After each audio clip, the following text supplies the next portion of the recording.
እኔ ዛሬ በጣም ይቅርታ አድርጉልኝ። እሺ ይሄን ስነግራችሁ እባካችሁ ሁላችሁም በምትወዱት ነገር ይዣችኋለሁ። በእውነት እንዳው በጾሙ ይዣችኋለሁ። ይሄንን ቪዲዮ ሙሉን ማስረጃዬን ሳሰሙ ሳታዩ እንዳትሄዱ። ሪያሊቲ ነው የምነግራችሁ። ኦኬ እኔ ዛሬ አንድ መናገር የምፈልገው ነገር አለ። ይሄንን ቪዲዮ ከፈለጋችሁ ቆራርጣችሁ ቲክቶክ ሰዱት፣ የፈለጋችሁትን ማለት ነው። ዛሬ የመጨረሻው ውሳኔ ነው እኔ እንድናገር ያደረገኝ የዛሬው ቪዲዮ ማለት ነው። ለምንድን ነው ሀይሚና ቡርኬ በራሳቸው የራሳቸውን ጉዳይ መወሰን የማይችሉት?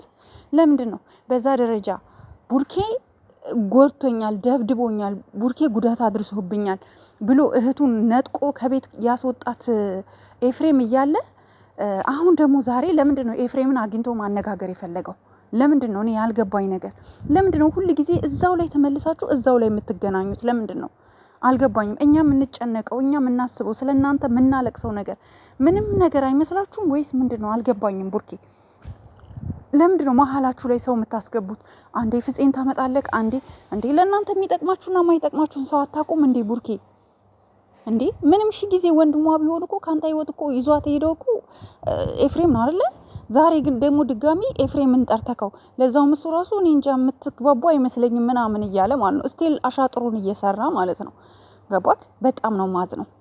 በጣም የእውነት በጣም ከምትሉት በላይ ማለት ነው። ኦኬ ሌላው ደግሞ ሀይሚ በቃ ከዚህ በኋላ ወስኛለሁ፣ አልፈልግም፣ አትከታተሉኝ ምናምን እያልሽ ነው። እመኝ በቃ ቡርኬ ተጸጽቷል፣ ወደ አንቺ ህይወት መጥቷል። ግን ወደ አንቺ ህይወት ሲመጣ አንቺም ብዙ ሰዎችን ከህይወትሽ አውጪ፣ እሱም ከህይወቱ ሰዎችን ያውጣ። ቡርኬም እነዚህ የሚመጡ አንተን ፍለጋ የሚመጡ ሴቶችን ከህይወትክ አውጣ።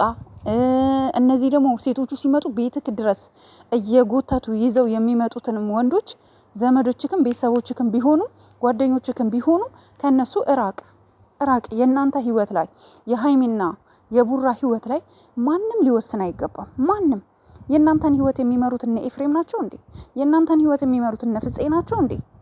እንዴት ነው እናንተ በራሳችሁ መወሰን የማትችሉት? ለምንድን ነው በራሳችሁ በስልክ አውርታችሁ ከካሜራ ጀርባ ተገናኝታችሁ ችግራችሁን መፍታት የማትችሉት? ለምንድን ነው? እኔ ያልገባኝ ነገር ይሄ ነው። እንዴ ምንድን ነው አልገባኝም። ምንድን ነው አሁን ዛሬ ኤፍሬም እዚህ ጉዳይ ላይ መግባት ነበረበት እንዴ? ኤፍሬም አይደል እንደ አንዱ ሲያቀሳስር የነበረው? እኔ የምላችሁ ጋይስ ግን እስኪ ኦዲየንሶች እኔ እቺ መልሱልኝ። ቡርኬና ሀይሚ ሞኝ ናቸው እንዴ ጋይስ? እኔ ግን በጣም ስማርት አድርጌ ነው ማያቸው። በጣም ብልጥ ሞኝ ናቸው፣ የዋህ ናቸው። ሰው እየበደላቸው እየጎዳቸው እዛው ኢቭን አሁንም እኮ ቢሆን እኮ ኤፍሬም ለእናንተ መልካም ነገር አስቦ አይደለም። አይም ሹር 100% ለቡርኬ ተጎድቷል ብሎ አስቦ አይደለም። በእርግጠኝነት ሆዱ ምን እንደሚያስብ እኛ አናውቅም። ምክንያቱም በአደባባይ የዛን ቀን ኤፍሬም ይዟት ባይወጣ ኖሮ ሀይሚ ከቤት አትወጣም ነበረ። ኦኬ እየተጨቃጨቁም እየተጣሉም ቢሆን አብረው ኑሯቸውን እየኖሩ ነበር አይደለም። ኤፍሬም ነው መጥቶ ከዚህ በላይ ከልክ በላይ ከዚህ በላይ ምንም ነገር እንዲፈጸምብሽ አልፈልግም፣ እያየሁኝ ማየት አልፈልግም፣ ነይ ውጪ ብሎ ጎትቶ ይዟት ሄደው ኤፍሬም ነው ካስታወሳችሁ። ፎር ዋት ሪዝን ዛሬ ታዲያ እሱ እንዴት ሊያስታርቃቸው ይችላል? ሞር እኮ እንዲለያዩ እኮ ነው። ያልተደበደበውን ተደበደብኩኝ ብሎ እጁን ጠቅልሎ ሀይሚ ቡርኬ መተው አይታችኋላ። ቡርኬ ሳይደበድበው ቡርኬ ደበደበኝ ብሎ ሀይሚ ቡርኬ ላይ ቂም እንድትይዛ ያደረገው እኮ የውሸቱን እኮ ነው። ታዲያ ዛሬ ለቡርኬ አዝኖለት ይመስላችኋል? እኔ እውነቴን ነው የምላችሁ። ይሄን ቪዲዮ ቆርጣችሁ ለቡርኬ አድርሱልኝ። እንዴ መቼም አዝኖለት አያውቅም ለቡርኬ መቼም። ማናቸውም ኢቭን ፍፄም ቢሆን አያዝንም፣ ቡርኬም ቢሆን አያዝንም። ሶሪ ቡርኬ አላልኩም። ኤፍሬም ቢሆን አያዝንም ማንም። ኢቭን ሴቶቹን ራሱ እየገዙ የሚያመጧቸው ራሳቸው ናቸው። እነ ኤፍሬም እነ ፍፄም ናቸው። እንደውም እውነቴን ነው የምላችሁ። እኛ ሌላ ሰው ጠላት እንላለን እንጂ ጠላቶቻቸው አጠገባቸው ላይ ነው ያሉት። እና ሀይሚ እባክሽን አሁን መጪው በዓል ነው፣ ጾም እያለቀ ነው። በቃ ፕሊዝ ታርቃችሁ አንድ ላይ እንድትሆኑ ነው እኛ የምንፈልገው። ስትታረቁ ደግሞ እስኪ ምንድን ነው ከኤፍሬምና ከፍፄ ሌላ ሰው የለም እንዴ? ጋሽዬ እኮ አዲስ አበባ ነው ያለው አይደለ? ለምንድን ነው ጋሽዬ እናንተን ጉዳይ አይቶ ለማስታረቅ የማይሞክረው? ትልቅ ሰው ይግባበት። ምክንያቱም የልጅ በቃ የጨበረ ተስካር ነው የተደረገው። እንዴ ኤፍሬም መቼም ለእናንተ አዝኖ አያውቅም። ሀይሚ መቼ ነው አንቺ የምትነቂው? ቡርኬስ አንተ መቼ ነው የምትነቀው? እንደዛ በሐሰት በውሸት አንተ ሰው እንዲጸየፍክ፣ ሰው እንዲጠላክ፣ ሰው እንዲናደድብክ የውሸት ሳይደበደብ ተደበደብኩኝ ብሎ ገባክ በብዙ ሰዎች አሰድቦክ፣ ዛሬ ደግሞ እሱን ለምንድነው እሱን የምትጠይቀው? እሱ ማን ስለሆነ መቼም አይዶን ነው መቼ ብልጥ እንደምትሆኑ አላውቅም። ሀይሚና ቡራ የእውነት ሞኝነት ይብቃ። በልክ ሲሆን ነው ሁሉም ነገር ጥሩ። ከልክ ያለፈ ነገር ጥሩ አይደለም። በቃ እኔ ትንሽ ስለተናደድኩ ነው ውዶቼ፣ በጣም ይቅርታ። ምክንያቱም ስሜታዊ ስለሆንኩኝ ነው።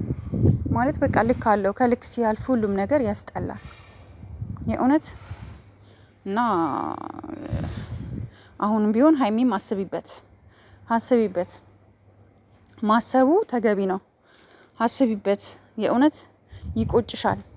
ቡርኬ ወደ ህይወትሽ ሲመጣ አንቺ አትክፊው። በቃ ጥፋታችሁን ተማምናችሁ ተነጋግራችሁ ችግራችሁን ፈታችሁ አብራችሁ ለመኖር ሞክሩ። ህይወት ይቀጥላል። አንቺና ቡርኬ መቼም ቢሆን መለያየት የለባችሁ። በቃ ትዋደዳላችሁ፣ ግን መሀላችሁ ሰው ነው ያለው። መሀላችሁ ደግሞ ያለውን ሰው ለምን እናንተ ጎትታችሁ አታወጡ?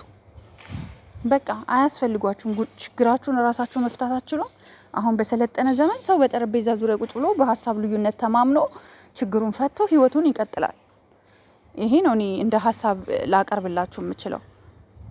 እና አዝናለሁ በጣም የእውነት። እኔ ዛሬ ኤፍሬምን ሳየው በጣም ተናድጃለሁ።